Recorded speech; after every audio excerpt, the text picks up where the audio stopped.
I want to dig back into that distinction you made a little bit earlier between change management and change leadership. Yes. Most companies are really, or organizations in general, are really focused on change management, right? Yeah, they're obsessed with change management. It's like one of those trigger buzzwords, and they invest heavily in the logistics and the timelines and the training schedules. That is a part of the change management process. It's technical implementation, though. Rollout plans and change impact sessions and assessments and checkboxes and all that. All that is necessary. It is genuinely necessary, but it's not sufficient. Okay, so what's missing? So with change management, here's what it completely misses. The person sitting in the training isn't just learning about new software.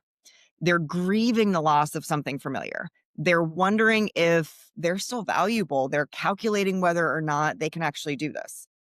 Their nervous system is heightened and activated, and there's a lot of chemical response from a physiological standpoint that's very real for them. That's an interesting term, grieving the loss of the familiar. So, what you're saying is that, and a few of these other topics that you just mentioned, training modules, they don't address that. No, they don't address it at all. They say, click here, do this, move that, and complete it by this time. And they've got screenshots to go along with it, and they think the job is done.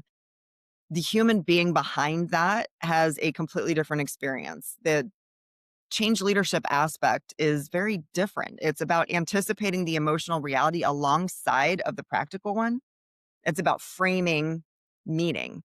It's about guiding the human in the journey, the team and the talent that's following you through this change, not just the technical piece of it. It's about asking, what are they feeling and what are they actually worried about, and what will help them move from confused or move them from their unknown into capable and efficient. And this is part of the psychology change curve that we talk about in many of our masterminds and workshops. People don't want to think about the meaning, the human element, because they're afraid that that means they can't move forward with the change.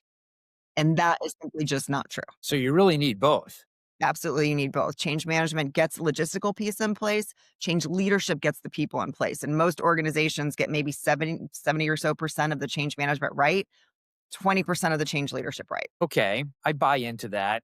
But it sounds like the change leadership piece is harder. Yeah, it requires something from you as a leader that you can't automate or delegate to somebody else, right? It requires your presence. It requires your thinking. It requires emotional intelligence, your willingness to have difficult conversations, your ability to sit with uncertainty and own that without losing your nerve. And so you can hire a change management firm and you can roll out training, but you can't absolutely outsource the human leadership part, which is you. It sounds like that's where the real difference and real impact happens. That's where the everything happens. The difference between managing change and leading through change is the difference between doing something to people and then having something done with people.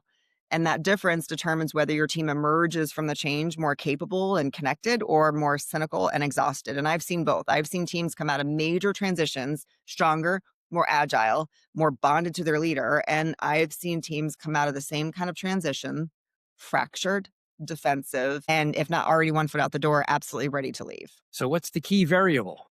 Leadership. It's always leadership. It's the quality of the leader and how they showed up in that moment.